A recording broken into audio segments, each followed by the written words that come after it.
Entonces estamos viendo esta clase larga de la persona de Cristo y empezamos viendo su humanidad la semana pasada y vimos pues, todo lo que conlleva la humanidad de Cristo, que fue realmente hombre, que se cansó, que dormía, que tenía sed, etc. ¿Sí se acuerdan de todo eso? Pero la enseñanza bíblica también es que Cristo fue o es Dios en todo su esplendor, Dios tal cual todos lo concebimos. Entonces, antes de entrar a la relación de Cristo como hombre y como Dios al mismo tiempo, tenemos que dejar claro que Cristo es Dios. Les decía la última vez que si nos enfocamos mucho en la humanidad, empezamos a dejar de ver a Cristo como verdaderamente Dios. Y si nos enfocamos en Cristo nada más como Dios, empezamos a ver a Cristo menos y menos como hombre. Entonces, primero dejamos clara su humanidad, su deidad, y después la enseñanza de las dos juntas. La palabra que se ha usado para decir que Cristo se hizo hombre es encarnación. Tal vez lo usamos la semana pasada, pero esa es la palabra que se ha usado siempre para decir que Cristo se hizo hombre, y es encarnación. Encarnar es la palabra en latín, de donde viene la palabra encarnación, y significa hacer carne. Entonces vamos a hablar sobre ahora la deidad. Eso fue una conclusión de la clase pasada, la encarnación. Y vamos a ver las afirmaciones que hace la Biblia directamente de que Cristo es Dios. Y lo primero es que la Biblia usa la palabra Theos o Dios en griego para referirse a Cristo. Esa palabra en el Nuevo Testamento se usa casi siempre para dirigirse al Padre. Casi siempre que se hace referencia a Dios, se refieren al Padre.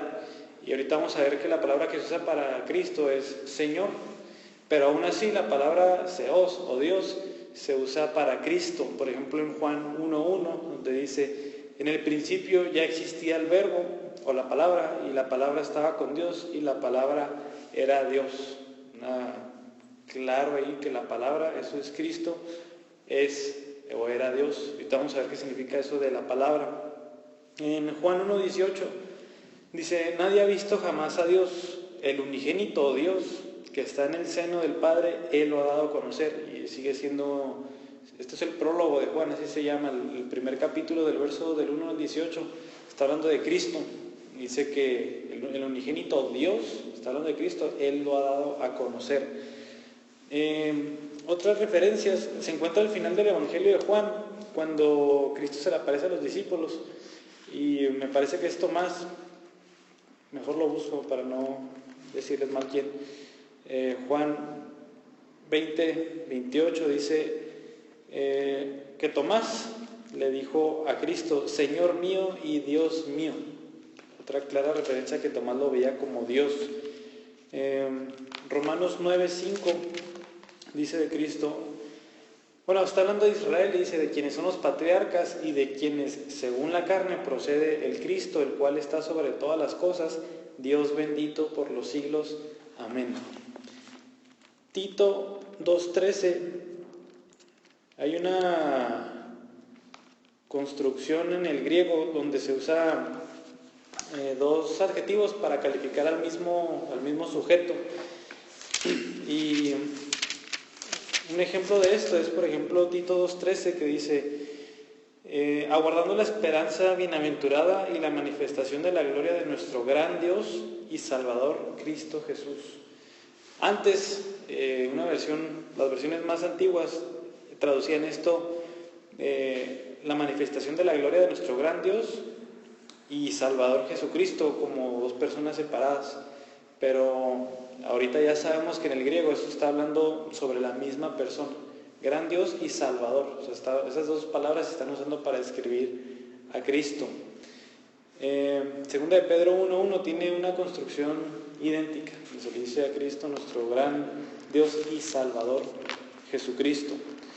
Un pasaje en el Antiguo Testamento para no abandonarlo es Isaías 9:6.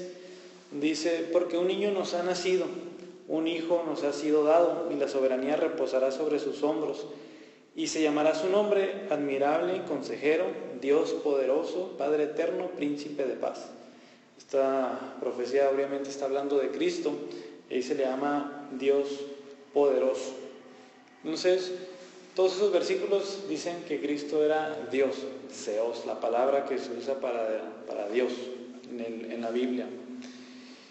Ahora, la segunda enseñanza bíblica es que Cristo es Kyrios o Señor. Y tenemos que ver que la palabra Kyrios o Señor se usa de muchas maneras, así como la podemos usar ahorita. Hay unos pasajes donde enseñan que la palabra Kyrios significa como alguien superior, como alguien que estamos bajo autoridad de. Un ejemplo es Mateo 13:27. Dice: y los siervos del dueño fueron y le dijeron: Señor, ¿no sembró usted buena semilla en su campo? ¿Cómo pues tiene cizaña? Esta es una parábola y si se fijan ahí la palabra Señor se usa para decir pues, el amo de alguien, el jefe. También se usa para decir sobre un amo, pero de un esclavo. Esa misma palabra se usa ahí en mismo Mateo 6:24. Dice: nadie puede servir a dos señores, porque o aborrecerá a uno y amará al otro, o apreciará a uno y despreciará al otro. Ustedes no pueden servir a Dios y a las riquezas. Si fijan ahí, señores, está usando como amo y esclavo, esa relación. Pero, ¿por qué decimos que esta palabra Señor apoya la deidad de Cristo, a que Cristo es Dios? El Antiguo Testamento, la primera traducción que se hizo del Antiguo Testamento se llama la Septuaginta. Se abrevia como LXX. ¿Por qué? LXX es el número romano ¿de cuánto? 70. De 70. Entonces por eso se le llama la Septuaginta y dicen las tradiciones que fueron 70 los traductores de la Biblia en el Antiguo Testamento al griego. Unos 200 años antes de Cristo se hizo esa traducción. En el Antiguo Testamento vemos que la palabra para Dios, que es Yahweh, se traduce, por ejemplo, en la Reina Valera como Jehová, o en las versiones más modernas como Señor, pero con mayúsculas. Así se traduce la palabra Yahweh, que se está refiriendo a Dios. Pero estos traductores de la Septuaginta usaron la palabra Kyrios para traducir Yahweh. O sea, donde nosotros leemos Jehová o donde leemos Señor en mayúsculas, la Septuaginta dice Kyrios, la Septuaginta dice Señor. Y esa palabra se usa nada más y nada menos que 6.814 veces para referirse a Dios en el Antiguo Testamento. Entonces, cualquier lector de los tiempos de Cristo que se familiarizó con la Septuaginta sabría muy bien que si le dices Kyrios a Jesús, te está refiriendo al Dios del Antiguo Testamento, a tal cual Jehová, tal cual Yahweh. De hecho, un dato ahí sobre la Septuaginta: los apóstoles todos la usaban, la Septuaginta. Muy rara vez los apóstoles citan del Antiguo Testamento en hebreo, casi siempre citan de la Septuaginta, de esta traducción en griego, para que vean que es importante saber esto de la Septuaginta. Y hay unos pasajes que nos hablan directamente que la palabra usada como Señor se refiere al del Antiguo Testamento. Por si alguien dice, no, eso no prueba nada de que la palabra Kyrios se usa en el Antiguo Testamento. Bueno, vamos a ver. En Lucas 2:11 dice: porque les es nacido hoy en la ciudad de David un Salvador, que es Cristo el Señor. Entonces no se usa el Señor hablando en este contexto sobre un amo o sobre su jefe. No, está refiriendo sobre el Dios del Antiguo Testamento. En Lucas 1:43 dice: ¿por qué me ha acontecido esto a mí, que la madre de mi Señor venga a mí? Esta es Elizabeth, la prima de María, a María. Le dice: ¿cómo es que la madre de mi Señor venga a mí? Y obviamente se está refiriendo a la madre de mi Dios, refiriéndose al del Antiguo Testamento. Hay otros, les voy a mencionar unos cuantos más. Un pasaje que vimos la semana pasada, cuando Jesús está hablando con los fariseos del Salmo 110, esto de que si el Mesías era un hijo de David, ¿se acuerdan? Es cuando Jesús les dice: entonces, ¿cómo es que David en el Espíritu lo llama Señor? Diciendo: dijo el Señor a mi Señor, siéntate a mi diestra hasta que ponga a tus enemigos debajo de tus pies. Entonces, eso dice la Septuaginta. Dijo el Señor a mi Señor, está hablando del Padre al Hijo: siéntate a mi diestra hasta que ponga a tus enemigos debajo de tus pies. ¿A quién se está refiriendo Cristo? Obviamente se lo está atribuyendo a Él mismo. Todos sabían que ese pasaje hablaba del Mesías, y Cristo es el Mesías. En 1 Corintios 8:6 hay un versículo importante. Dice: pero para nosotros hay un solo Dios, el Padre, de quien proceden todas las cosas, y nosotros somos para Él, y un solo Señor, Jesucristo, por quien son todas las cosas, y por medio de Él existimos nosotros. Aquí muchos han dicho que este versículo es como una extensión del Shema. El Shema es Deuteronomio 6:4, donde dice: oye Israel, el Señor tu Dios uno es.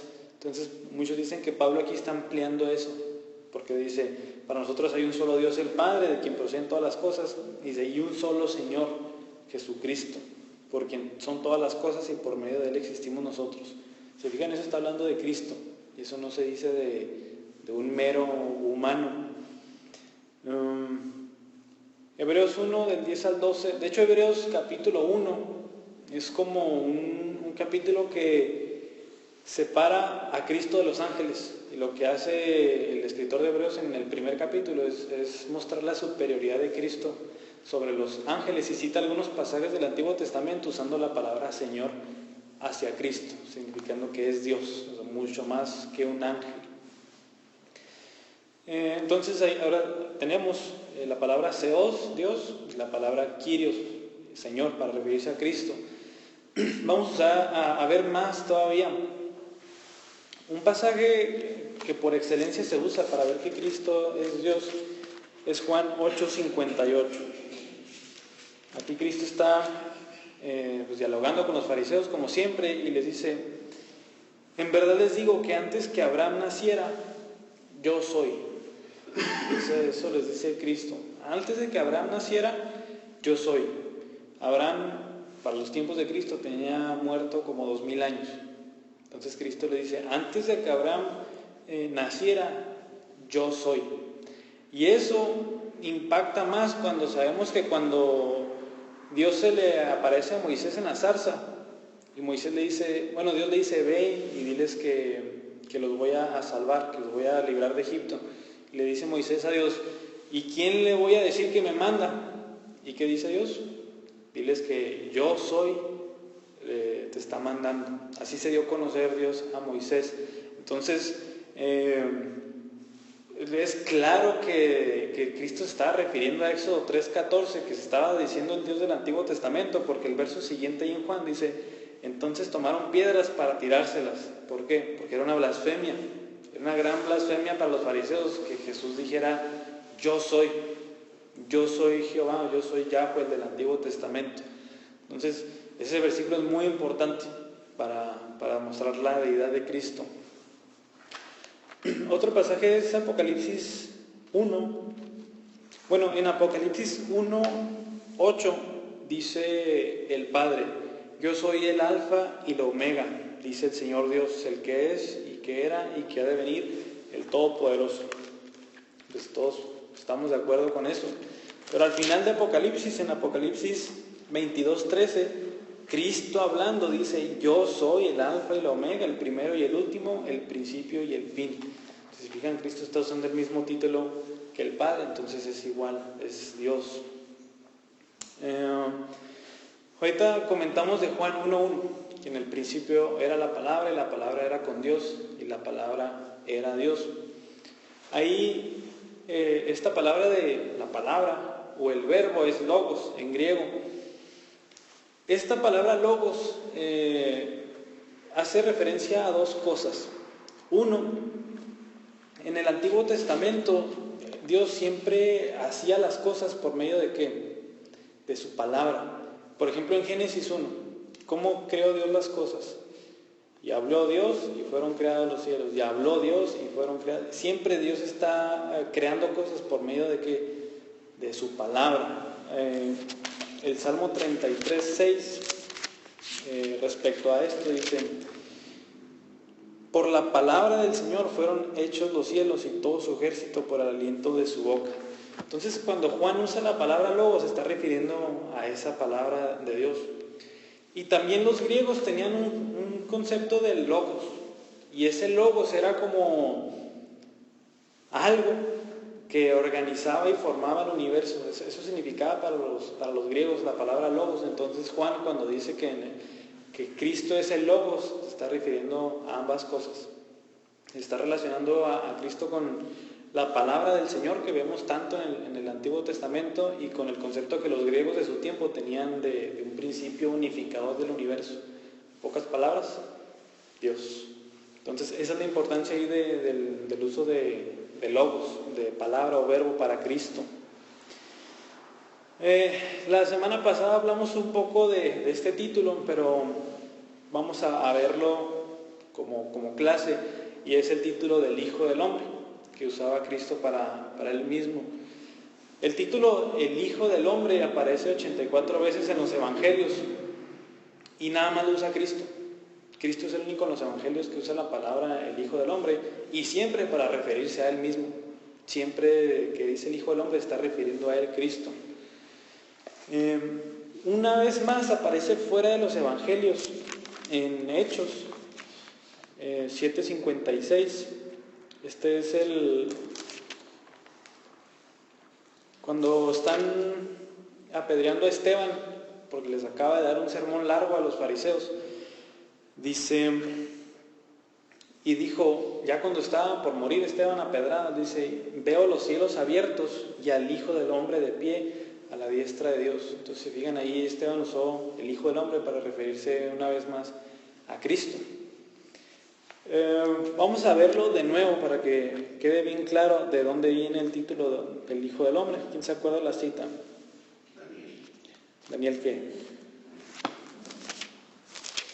Daniel 7. Cristo es Dios, porque está sentado a la derecha. Es complicado así como que dar la explicación antes de acabar la clase. ¿Sí? Vamos a verla toda. Daniel 7, 13 y 14 es donde Cristo está tomando el título del Hijo del Hombre, y lo leemos. Dice, bueno, es una visión de Daniel esta. Dice: seguí mirando las visiones nocturnas, y en las nubes del cielo venía uno como un hijo de hombre, que se dirigió al anciano de días y fue presentado ante él. Y le fue dado dominio, gloria y reino, para que todos los pueblos, naciones y lenguas le sirvieran. Su dominio es un dominio eterno que nunca pasará, y su reino uno que no será destruido. ¿Cómo podemos confirmar que Cristo está usando este título de Daniel 7? A lo mejor les va a quedar muy claro con Mateo 26, ya ahí al final de Mateo casi. Mateo 26, 64. Ya cuando está Cristo en un concilio nocturno, clandestino, les dice Jesús a los sumos sacerdotes y a los fariseos que se encontraban ahí, verso 64, Jesús les contestó, bueno, el verso 63, dice a Cristo: te ordeno por el Dios viviente que nos digas si tú eres el Cristo, el Hijo de Dios. Se lo están diciendo ahí en este concilio, y les dice Jesús: tú mismo lo has dicho. Sin embargo, ustedes les digo que desde ahora verán al Hijo del Hombre sentado a la diestra del poder y viniendo sobre las nubes del cielo. ¿Se acuerdan que la referencia sentado a la diestra venía en Daniel 7? ¿No se acuerdan que la referencia viniendo sobre las nubes también venía en Daniel 7:13? Entonces era una referencia clarísima que el título del Hijo del Hombre Cristo lo está agarrando Daniel 7, 13 y 14. Y tan es cierto esto que los fariseos lo entendieron claramente, y enseguida leemos: entonces el sumo sacerdote rasgó sus vestiduras diciendo: ha blasfemado. ¿Qué necesidad tenemos de más testigos? Ahora mismo ustedes han oído la blasfemia. ¿Qué les parece? Él es digno de muerte, le contestaron. ¿Por qué? Porque Cristo se estaba haciendo el Hijo del Hombre, se estaba haciendo Dios mismo. Entonces para ellos era una blasfemia total. ¿En 8:7? También lo vio así, ¿no? Sí, fue lo mismo. Vivía el Hijo del Hombre que venía sobre las nubes. Si se fijan, siempre es las mismas palabras de Daniel 7:13 ahí. Hay un título más que se usa para Cristo y es Hijo de Dios. Tal vez es el más famoso, pero el menos usado para Cristo en referencia a su deidad. Hijo de Dios a veces se usa para referirse a Israel. En Mateo 2:15 está citando una cita del Antiguo Testamento y se refiere a Israel como Hijo de Dios. También en Lucas 2:38 se usa para referirse a... Vamos a leerlo. Llegando ella en ese preciso momento, daba gracias a Dios y hablaba del niño a todos los que esperaban la redención de Jerusalén. Habla sobre, un hombre creado por Dios. En la Biblia, en muchos lugares, a un hombre creado por Dios le llama Hijo de Dios. También se usa para describir al hombre redimido, al creyente. La Biblia le llama en algunos lugares Hijo de Dios. Romanos 8 es el pasaje que dice que hemos recibido la adopción de hijos y clamamos Abba Padre, porque hemos sido adoptados por Dios y ahora somos hijos de Dios. Hay algunos pasajes, sin embargo, que sí se refieren, sí hablan del Hijo de Dios como Cristo. Mateo 11, 25 al 30. En aquel tiempo Jesús dijo: te alabo, Padre, Señor del cielo y de la tierra, porque ocultaste estas cosas a sabios e inteligentes y las revelaste a los niños. Sí, Padre, porque así fue de tu agrado.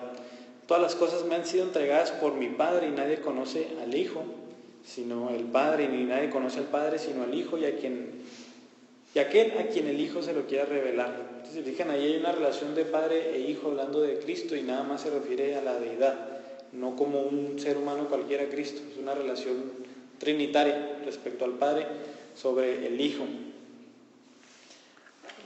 Vamos ahora sí a ver algunos versículos de Hebreos, capítulo 1. Aquí el verso 1 dice: Dios, habiendo hablado hace mucho tiempo, en muchas maneras y de muchas maneras a los padres por los profetas, en estos últimos días nos ha hablado por su Hijo, a quien constituyó heredero de todas las cosas, por medio de quien hizo también el universo. Dice: Él es el resplandor de su gloria y la expresión exacta de su naturaleza, y sostiene todas las cosas por la palabra de su poder. Después de llevar a cabo la purificación de los pecados, el Hijo se sentó a la diestra de la majestad en las alturas. Verso 5, ahí mismo también dice: porque a cuál de los ángeles dijo Dios jamás: Hijo mío eres tú, yo te he engendrado hoy. Yo seré padre para él y él será hijo para mí. Aquí el autor de Hebreos acaba de citar dos pasajes del Antiguo Testamento, y es una referencia a hijo y padre, y está hablando de Cristo. Y el verso 8 también dice: pero del Hijo dice: tu trono, oh Dios, es por los siglos de los siglos, y cetro de equidad es el cetro de tu reino. Entonces, se fijan, ahí viene varias veces la palabra Hijo para referirse a Cristo, pero como Dios, no como un ser humano cualquiera, como Dios. Y muchos versículos más que hablan sobre la relación entre Cristo y el Padre, de una relación de Padre e Hijo, que nada más se puede entender hablando de Cristo como Dios, no se puede entender de otra manera. Eso fue la evidencia bíblica, pasajes que enseñan claramente que Cristo es Dios. Ahora vamos a ver que Cristo tenía atributos de deidad, vamos a ver, omnipotencia, eternidad, omnisciencia en la tierra. Vamos a ver la omnipotencia de Cristo. ¿No hay problema con esa palabra? Omnipotencia. Es todopoderoso. Omni todo, potencia, viene de poder. En Mateo 8, 26 y 27 dice, y él les contestó, ¿por qué tienen miedo, hombres de poca fe? Entonces Jesús se levantó, reprendió a los vientos y al mar, y sobrevino una gran calma. Los hombres se maravillaron y decían, ¿quién es este que aún los vientos y el mar lo obedecen? Un poquito más adelante en Juan 14, 19. Y ordenando a la muchedumbre que se sentara sobre la hierba, Jesús tomó los 5 panes y los 12 peces, y levantando los ojos al cielo, bendijo los alimentos. Después partió los panes y se los dio a los discípulos, y los discípulos a la multitud. Esa es la alimentación a los 5,000. Y eran 5,000 hombres que venían con sus familias. Entonces fueron más o menos 20,000 personas ahí. Entonces, si se fijan, estos milagros muestran la omnipotencia de Jesús. Él podía hacer cualquier cosa. Calmó el viento, el mar, multiplicó panes. Juan capítulo 2 es cuando Cristo convierte el agua en vino. Y muchos milagros de esta manera nos indican cómo Jesús es Dios en su omnipotencia. Muchos dicen, Cristo hizo todos estos milagros por medio del Espíritu Santo, y cualquiera puede hacer este tipo de milagros por el Espíritu Santo. Entonces eso no es atributo de deidad de Cristo. El problema es que estos milagros que hacía Cristo eran para a los que lo vieron corroborarles y confirmarles que era Dios. Ahorita acabamos de leer Mateo 8, 27, donde dice, los hombres se maravillaron y decían, ¿quién es este que aún los vientos y el mar lo obedecen? Entonces esos milagros tenían el propósito de que las personas vieran a Jesús como Dios, como el Dios del Antiguo Testamento. Y Juan 2:11, el final del milagro de convertir el agua en vino, viene lo mismo. O sea, que tenía un propósito el que hiciera Jesús el milagro. Jesús habló sobre su eternidad. Ahorita lo vimos en Juan 8:58. Dice, antes de que Abraham naciera, yo soy. Y en Apocalipsis 22:13 también leímos que Cristo dice que Él es el alfa y el omega, el principio y el fin. O sea, es eterno, no tiene fin. La omnisciencia de Cristo, que todo lo sabía, lo vemos en pasajes como Marcos 2:8.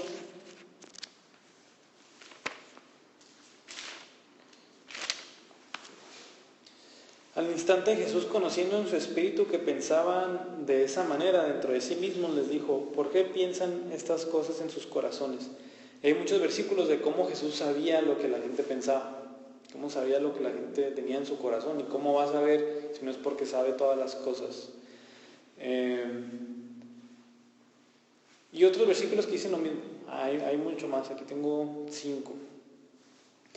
También el atributo de omnipresencia. Hay un problema con esa palabra, que Jesús está en todos lados, eso es omnipresencia. No se afirma de Cristo en la tierra, de que Cristo en la tierra estuviera en todas partes, pero sí en el futuro. Cristo en Mateo 18, verso 20, dice, porque donde están 2 o 3 reunidos en mi nombre, allí estoy yo en medio de ellos. Entonces todo está hablando ya después de su ministerio. Y, o sea, bueno, este es el contexto de la disciplina de la iglesia. Dice, cuando 2 o 3 se reúnen en mi nombre, ahí estoy yo. O sea, puede estar en cualquier lugar, en cualquier tiempo. Y en la gran comisión, al final de Mateo 28, 20, dice, yo estoy con ustedes todos los días hasta el fin del mundo. Esas son las últimas palabras de Mateo. Pues Cristo le dice, yo estoy con ustedes, y ya se estaba ascendiendo al Padre. Entonces vemos cómo Jesús, después de su ministerio terrenal, tiene el atributo de omnipresencia. La soberanía, este es un atributo nada más de Dios, el ser soberano. La podemos ver cuando perdonaba pecados. En Marcos 2, del 5 al 7, dice, viendo Jesús la fe de ellos, dijo al paralítico, hijo, tus pecados te son perdonados. Pero estaban allí sentados algunos de los escribas, los cuales pensaban en sus corazones: ¿por qué habla este así? Está blasfemando. ¿Quién puede perdonar pecados sino solo Dios? Eso es lo que estaban diciendo estas personas, y tenían razón. Nada más Dios puede perdonar pecados, y ahorita vemos a Cristo que perdonando pecados de otras personas.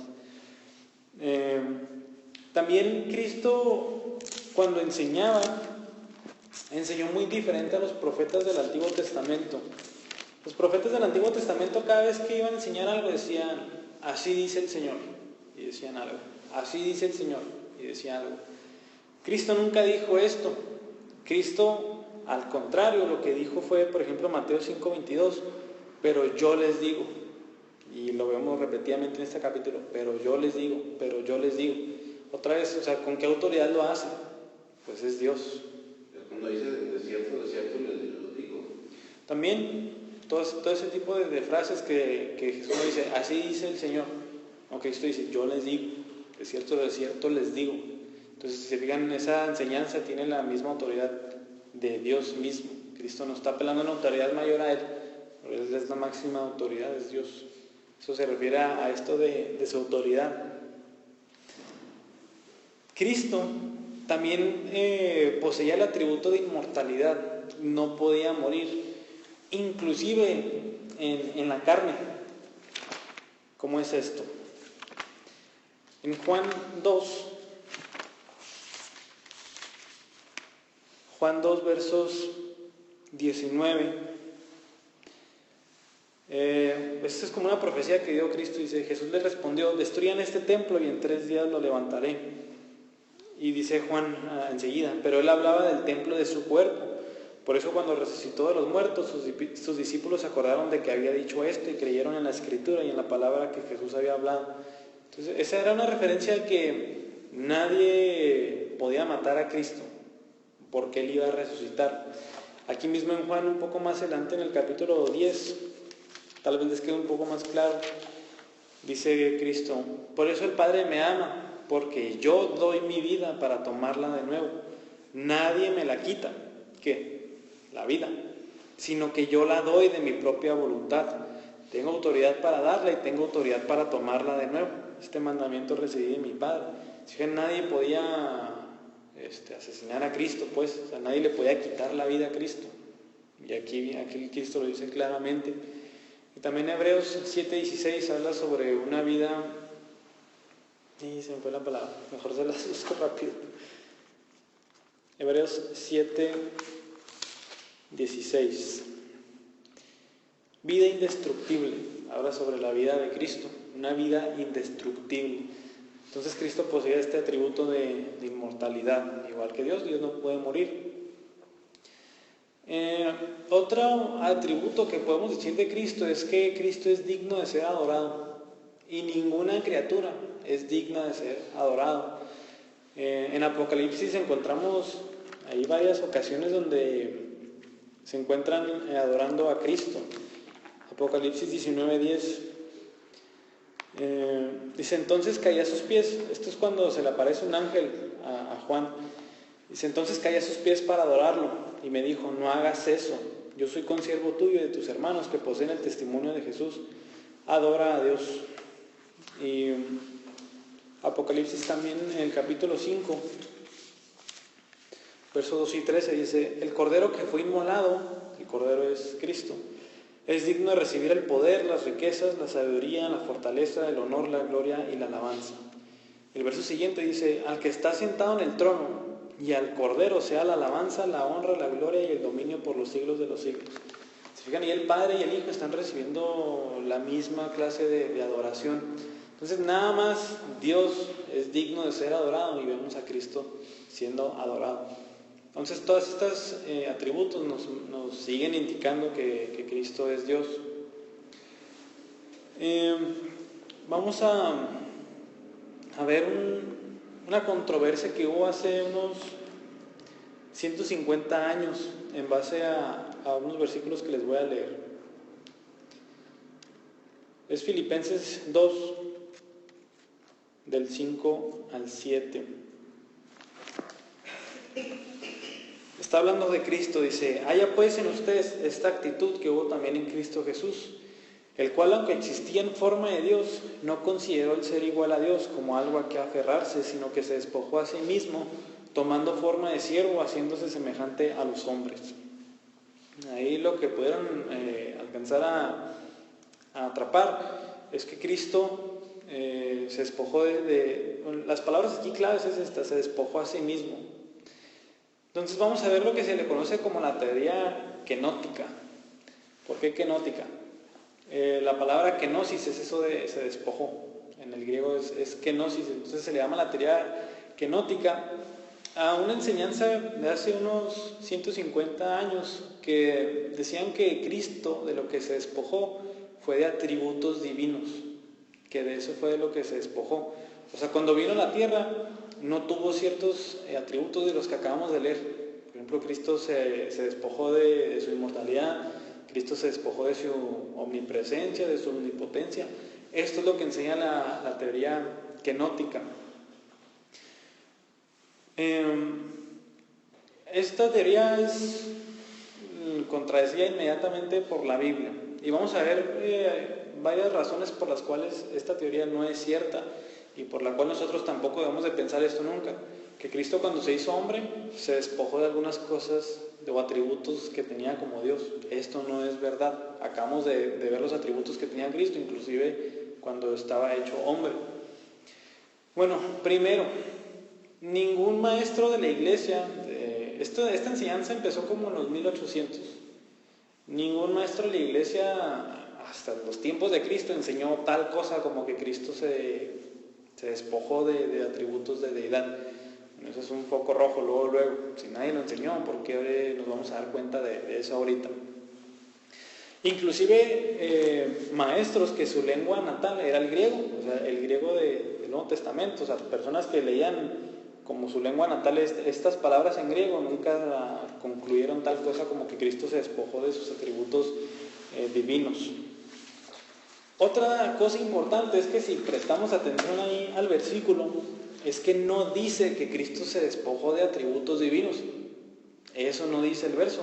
Lo que dice el verso es, sino que se despojó a sí mismo, tomando forma de siervo, haciéndose semejante a los hombres. ¿Qué está refiriéndose ahí? Más o menos sin meternos tanto detalle, si fijan, está hablando sobre encarnarse. Nada más está hablando de eso, no está diciendo otra cosa ahí el versículo. Lo que hizo entonces Cristo fue, aquí las palabras forma, el verso 6 dice, aunque Él existía en forma de Dios. La palabra forma indica como algo propio de Cristo, algo que está en su naturaleza. Dice, aunque existía en forma de Dios, y enseguida dice, se despojó a sí mismo tomando forma de siervo. Entonces, si se fijan, Cristo tenía forma de Dios y de repente agarró la forma de siervo, haciéndose semejante a los hombres. Está refiriendo a que Cristo era Dios y después agarró la naturaleza humana. Eso está diciendo ahí Filipenses. Otra razón por la cual rechazar esto de que el pasaje está hablando de que Cristo se despojó de atributos divinos es por el contexto. Ya sabemos que así tenemos que leer la Biblia, o sea, que dice párrafo completo, no me vengas con un versículo solo. En el capítulo 2, Pablo está exhortando a los filipenses a la humildad, a que sean humildes. Déjenle leo el verso 3. No hagan nada por egoísmo o por vanagloria, sino que con actitud humilde cada uno de ustedes considera al otro como más importante que a sí mismo, no buscando cada uno sus propios intereses, sino más bien los intereses de los demás. Y ahí es cuando empieza a decir el pasaje que les leí. Haya pues en ustedes esta actitud que hubo también en Cristo Jesús, el cual bla bla bla bla. Ese es el contexto. No es, si fijan, si leemos eso, la advertencia de Pablo a los filipenses de ser humildes, y después leemos esto en 3 versículos después y decimos que Cristo se despojó de atributos divinos, no tiene sentido. Bueno, voy a tener la misma actitud de Cristo. ¿Cuál tú? Ellos dicen que se despojó de atributos divinos. Eso no tiene sentido alguno. Y bueno, déjense los explico rápido, es que es un pasaje no tan sencillo. Aquí está hablando de que Cristo no, una frase clave, es el verso 6, dice, no consideró el ser igual a Dios como algo a que aferrarse. O sea, Cristo siendo Dios, tomó forma de siervo y esa nos muestra una actitud de humildad. Cristo se humilló cuando se hizo hombre. Vaya, se hizo como uno de su creación. O sea, siendo Dios, pocas humillaciones hay tan viles como esa, como que Cristo se haya hecho hombre. Entonces, esa es la clase de humildad a la que Pablo le está exhortando a los filipenses. O sea, Cristo no tomó en cuenta su divinidad para hacerse hombre. Él no lo consideró como algo a que aferrarse. Entonces ustedes tengan esa misma humildad, esa misma actitud que hubo Cristo, que no consideró esto como algo a que aferrarse. Y es cuando le dice, consideran al otro como más importante, se humíllense. Eso es lo que está enseñando ahí el pasaje. Y como quinta razón, ningún otro versículo en la Biblia o en el Nuevo Testamento enseñan que Cristo se despojó de atributos divinos. Entonces acuérdense que eso también es importante. La enseñanza tiene que estar pues bien equilibrada, no nada más puede aparecer ahí de repente. Y eso sería importante decir que Cristo se despojó de atributos divinos y en ningún otro lado se enseña tal cosa. Entonces eso es en la teoría quinótica. Se enseña porque pegó fuerte en sus tiempos y porque muchas veces eso pensamos, que Cristo dejó de ser Dios cuando vino a la tierra, y claro que no, siguió siendo Dios completamente. ¿Qué conclusión podemos llegar de todos los pasajes bíblicos? Pues en los versículos enseñan, unos claramente le dicen a Jesús Dios, otros versículos le dicen a Jesús Señor, Kyrios, el título del Hijo del Hombre, etc. No podemos concluir otra cosa más que la Biblia enseña que Cristo es Dios. No hay escapatoria. Los versículos son muchos, no les leí muchos, son muchos los que están ahí, nada más leímos algunos representativos.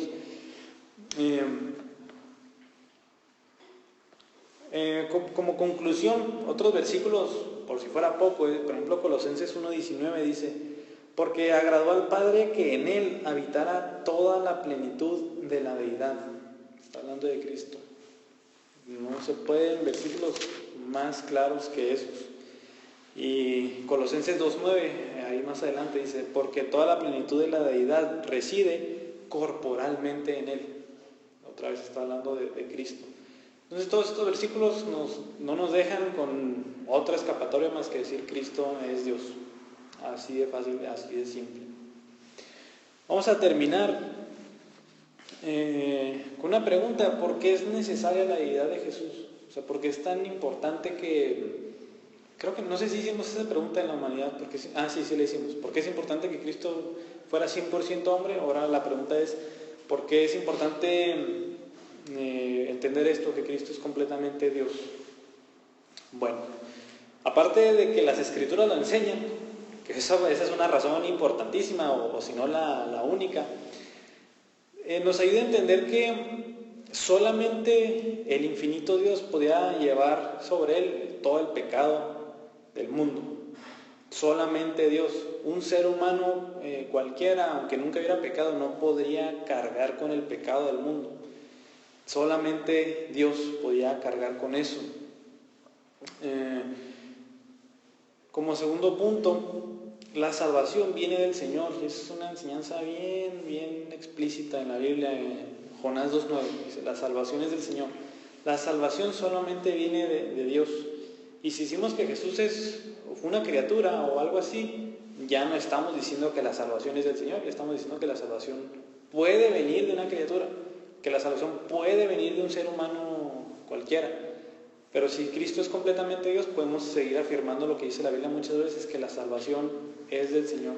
La salvación solamente proviene de Dios. Y por último, sobre el papel que tiene Cristo como mediador entre Dios y los hombres. Nada más Dios podía ser este mediador. Ahí en Juan 14:9 dice Jesús, yo soy el camino, la verdad y la vida. Entonces nada más el camino entre el Padre, un Dios santo, y nosotros pecadores es Cristo, y solamente podía ser un camino divino. Solamente el mediador puede ser divino para darnos a conocer al Padre de una manera total. Eso dice Juan 1, que Cristo nos ha dado a conocer al Padre y solamente pudo haber sido Dios mismo. Entonces, ¿una duda con la deidad de Cristo? ¿Que Jesús es Dios? Si tienen preguntas respecto a cómo puede ser Dios y cómo puede ser hombre al mismo tiempo, es el tema de la siguiente clase. Algunas herejías, vamos a ver varias herejías sobre cómo han intentado conciliar esto, y vamos a ver lo que sí enseña la Biblia respecto a que Jesús es 100% hombre y 100% Dios. Pero al menos en cuanto a la deidad de Cristo, ¿una pregunta? Todo lo que hacía era lo único, ¿verdad? Todos sus milagros, enseñanzas, autoridad. Sí, muchísimas razones por las cuales no hay de otra más que concluir que Cristo es Dios. Si no hay dudas o comentarios, pues acabamos la clase aquí con una oración. Señor, gracias porque nos das con mucha claridad el testimonio de tu palabra, de que Cristo, Jesús, el Hijo de Dios, es completamente Dios y completamente divino. Y ayúdanos siempre a tener un balance correcto en que Cristo se encarnó y fue 100% humano como nosotros, pero que también desde la eternidad siempre ha sido Dios. Y aunque sea algo difícil de conciliar, prepáramos para la siguiente clase para tratar de conciliar bien estas dos enseñanzas y tener un correcto entendimiento de esta enseñanza tan importante.